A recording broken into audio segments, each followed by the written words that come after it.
Who do you play? So I think when I was younger, me acting was my way of being able to be in the world, of being able, because, some people do acting to And did you watch any other clips in Corrie or? older that either.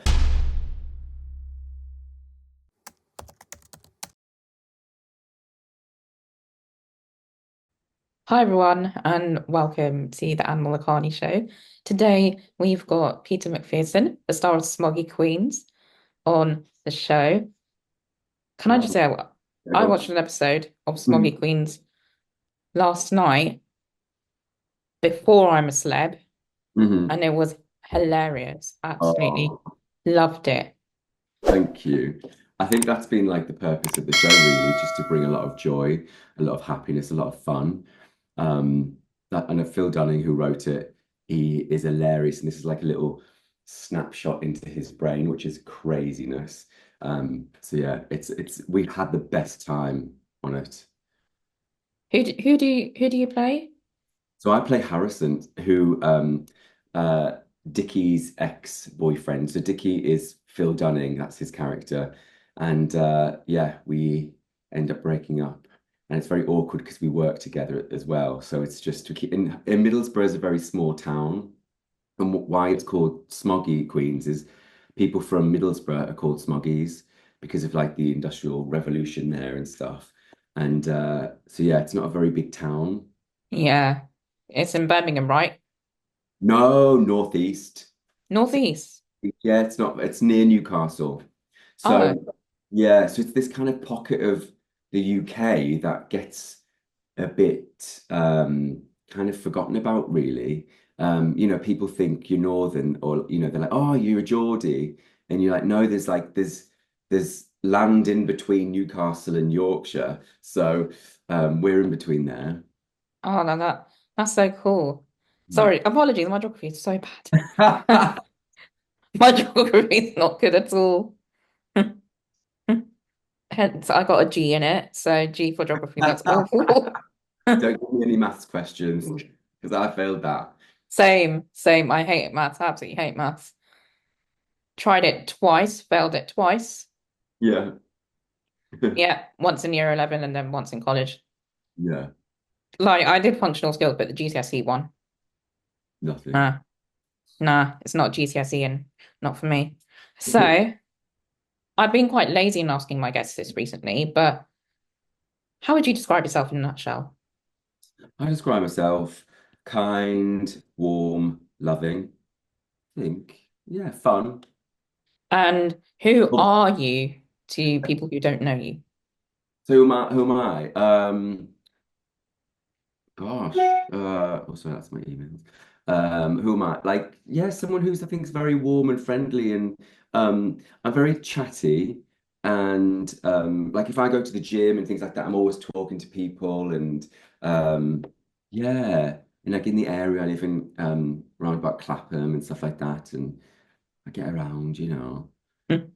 Um, like a good party, like good chat. I love chat. And someone actually, as well, how I would describe myself is I like learning. I like learning.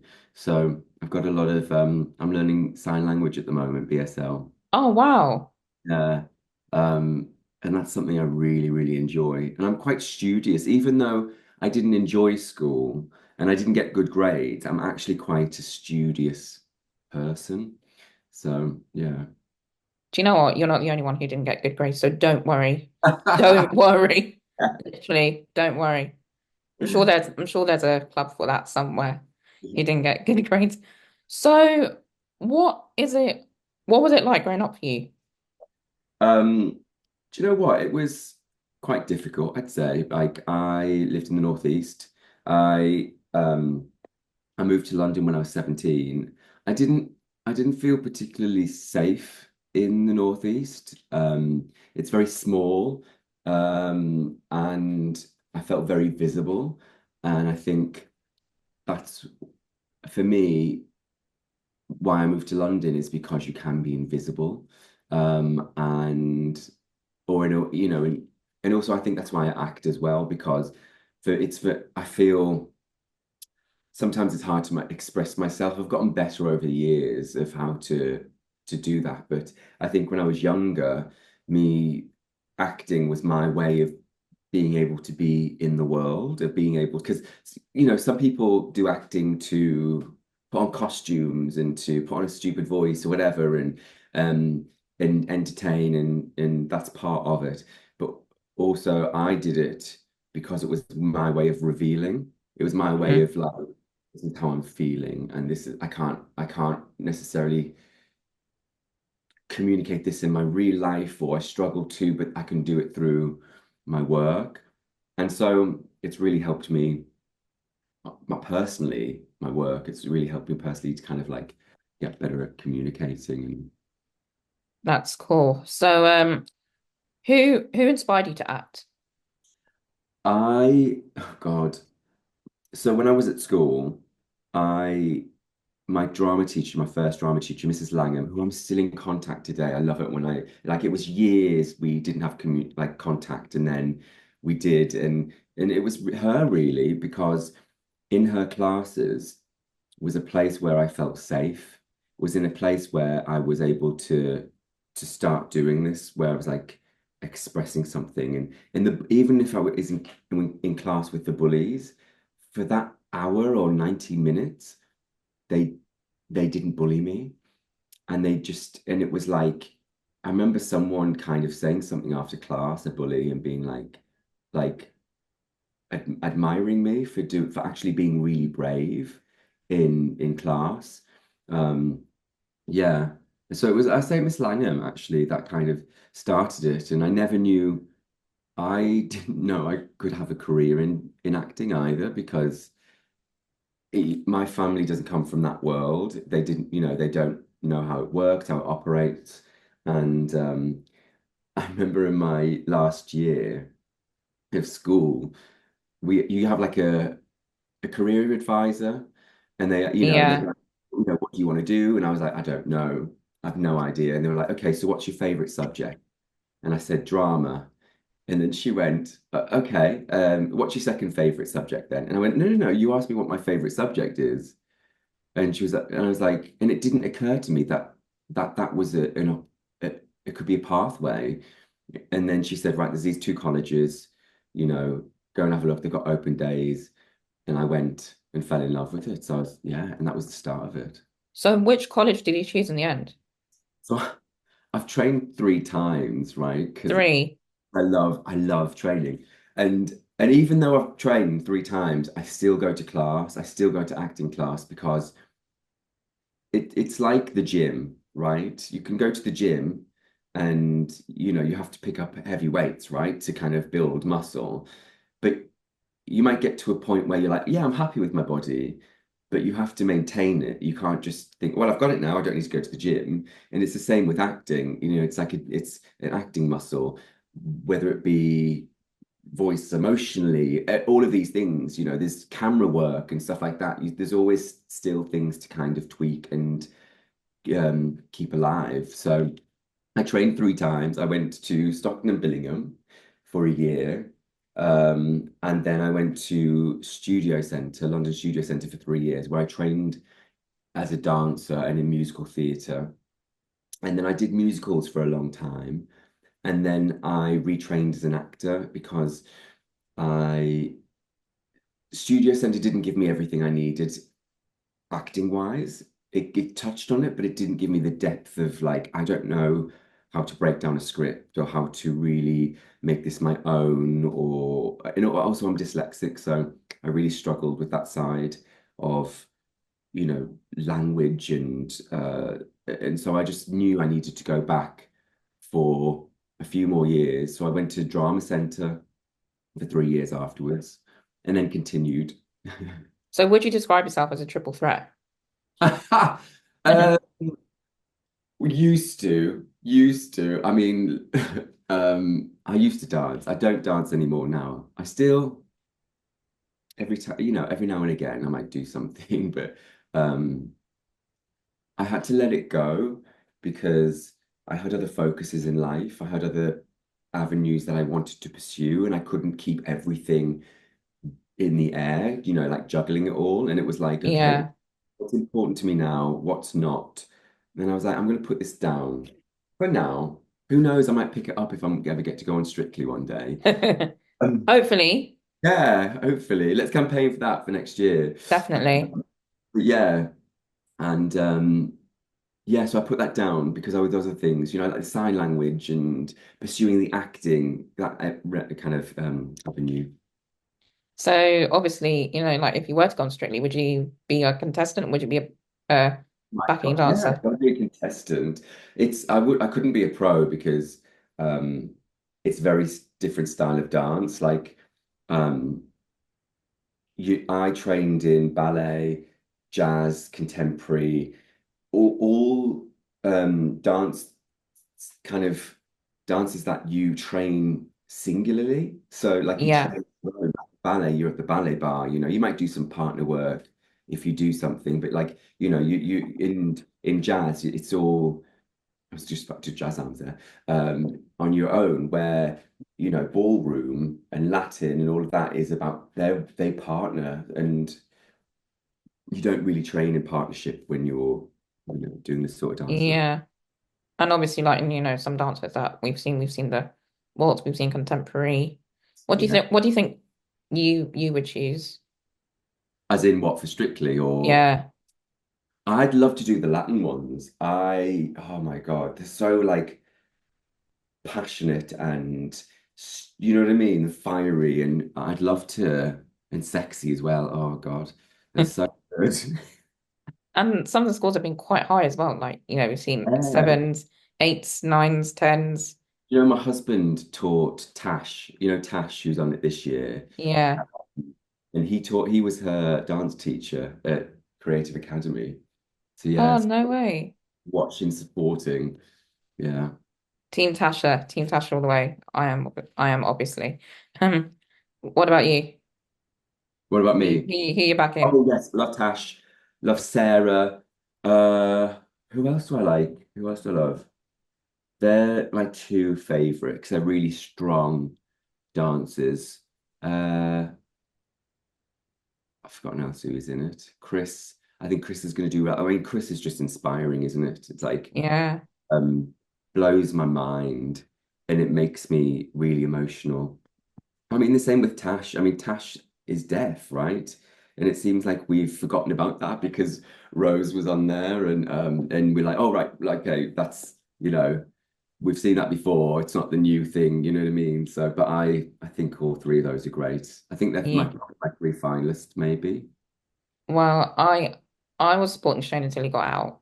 I do like obviously I'm Team Tasha, but I do also like again, as you said, Sarah. And I do like JB. I think it's interesting. Maybe he could be the underdog. I don't know. We'll have to Yeah, wait and see. There's 2 more weeks to go. yeah, So we'll see what happens when we get to week 12, see whether our predictions are correct. But if you're watching on YouTube, let me know in the comments who do you agree with more. Get involved. Want to see that. So let's go on to Hollyoaks now, because aka soap operas, because you've done a lot of them.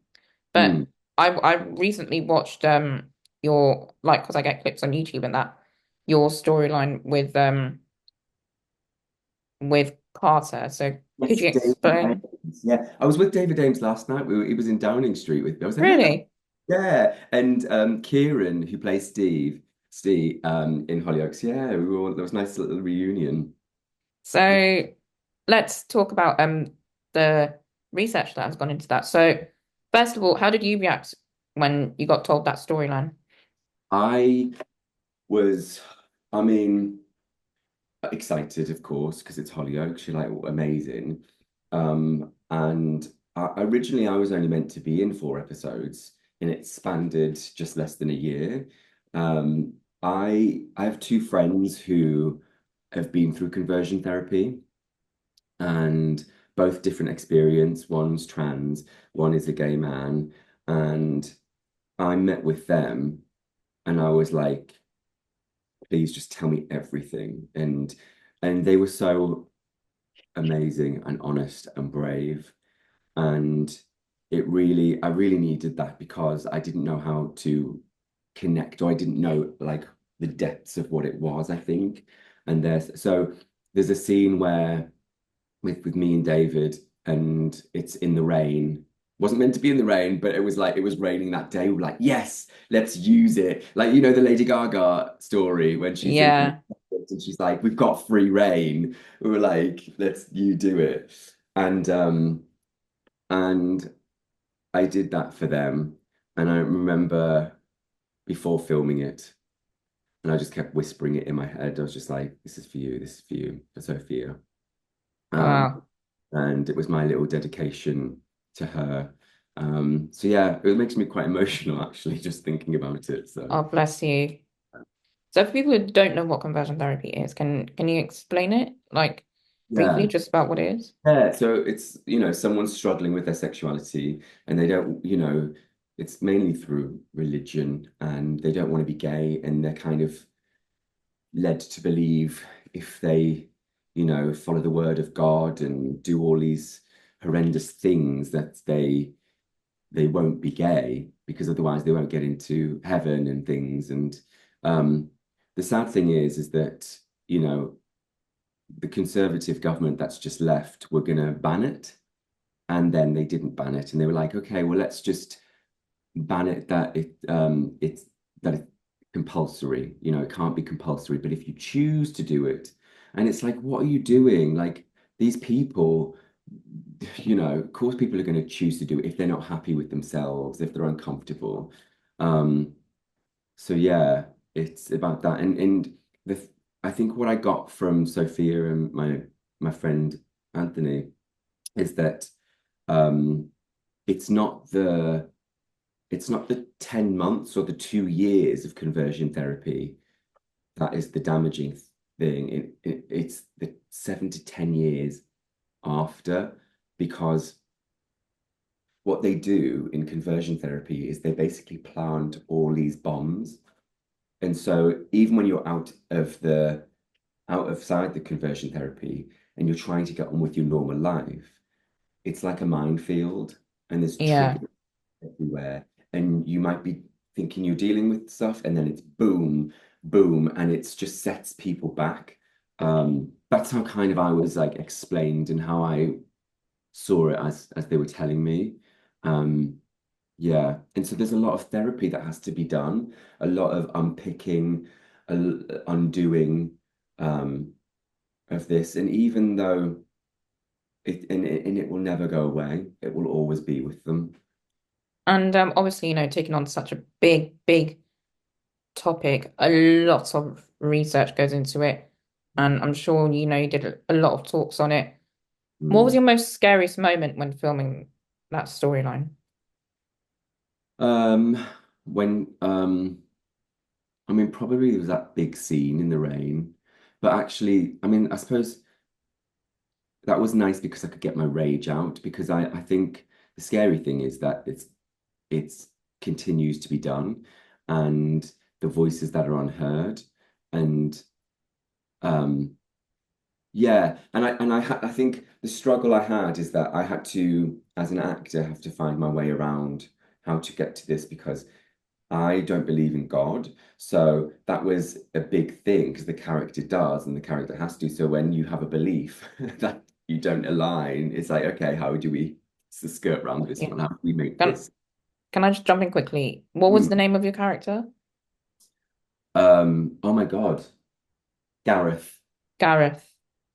And obviously, Gareth was going through this as well. Yeah, Yeah. yeah. I'm so bad when I finish a job or anything, literally the whole script and everything goes, it's gone. It's like it's wiped clean, and I can only focus on the thing that's in front of me. Um, yeah, Let's talk about something exciting now because you're coming up in a brand new drama. Well, comedy comedy. drama, I should add. Yeah, It's called Smoggie Queens. yeah. Now, for people who've not watched it before, Hmm. can you sum it up for them? Yes. So it's about chosen family, and it's about a loyal, fiercely loyal group of friends that from Middlesbrough, and it's hilarious. It's so funny. It's on IT no, oh God, BBC. BBC. It's on BBC Three. Just after Drag Race. So Drag Race is finished now, so I think we take their slot. But you can catch it all on iPlayer, BBC iPlayer. So all I'll on 6 episodes. I'll put the link in so people who want to watch can watch. Yeah. And trust me, you need to watch it because it is hilarious. I was So like, at first, can't really get into this, but then I'd started to afterwards because it was yeah, just funny. It's like yeah, one of those dramas, like comedy. I keep calling yeah. it a drama. It's not a drama. It's not a drama. It's Yeah. not a drama, darling. It's a comedy. Um, it just really represents what LGBTQ is. Yeah, And it's something different. It's a part of like pocket of the UK that we've not seen, and it's crazy. It's been one of the best experiences. It's been one of the best jobs, one of my favorite jobs to do. We all get on. We all support and love each other. We have a WhatsApp group, and we're just like, yeah, championing each other, and it was honestly the best time. We just had so much fun and we laughed and giggled. I mean, the blooper reel is going to be unreal because yeah, it's just mad. who was your who was your favorite character out of them all? Out of them all, oh God, they're all so different and they're all brilliant. Um, but then, oh God, I mean, Dickie is just a character. He's just a character. He's quite awful to little Stuart, but that's what makes him so endearing because he's just. But he has got a heart. He's not always awful. You see every now and again there's a little bit of sweetness there.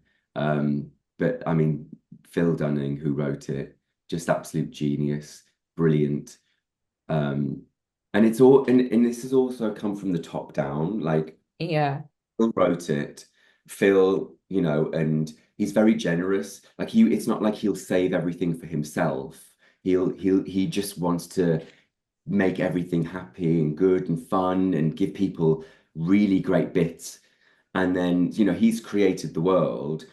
Chris Jones, who's the producer, who is just fantastic, is given us the space to play, right? And he's just facilitated this whole thing.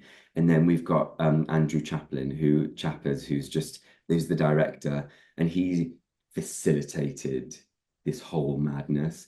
And I've never been on a set where we've just had so much fun and we've been relaxed yet working at the same time. Um, yeah, it's just gorgeous. It's just been gorgeous. What was your first day like on set? Oh, Amazing. So that was you, my emails. it, our first day on set was we were filming in Mum's house, and it was episode 4, I think we filmed first, which was the murder mystery, and the murder mystery never leaves the house. We never change location for that episode. So for the first week, we were all there in the house. So it was nice because we'd filmed the pilot. We'd filmed the pilot a year before, and we'd not seen each other since. Well, we know we'd done read-throughs together, but this was like the first week together, and I think it was the perfect episode to film first because we were all concentrated and united. Um, yeah, that was the best for me. And can I just ask, is it one of those comedies that each character tells its own story? Um, in one way, yes. There's that, especially like the five. You've got Dickie, Mam, Stuart, Sal, and Lucinda. Yeah, and they've all like it's about them five and their stories and how they navigate through. And of course, he worked with Coronation Street star Alexandra Mardell. Yeah. Yes, So, did she give you any advice on she's where? so amazing. She's so kind and lovely. God, it sounds like an absolute love fest, doesn't it? But it it really was. And yeah, like I watch her and I watch her on screen and I like, yeah, she's brilliant. She's brilliant. And yeah, I watch her. acting as I study it because I think she knows exactly what she's doing. She is nailing this. Um, yeah, And did yeah. you watch any other clips in Corrie or? Told her that either, but I just like I notice it. I watch her and I go, I know exactly what you're doing and why you're doing it, and it's brilliant. And the choices that you've made, she's just fantastic. And finally, have you got any other exciting projects in the works? I'm doing a film, a short film, next month, and then what else am I doing? I think that's it. Who knows? Who knows? Hopefully, this will bring in some more work. I'm still kind of like I'm still studying, doing my sign language. So I'm doing my level 6, so I've got that focus as well. Um, yeah, and that's it. Oh, Peter, thank you so much. You've been absolutely brilliant. And Oh, thank you. you've been a joy to have on this podcast. Thank you. I can't wait to hear it and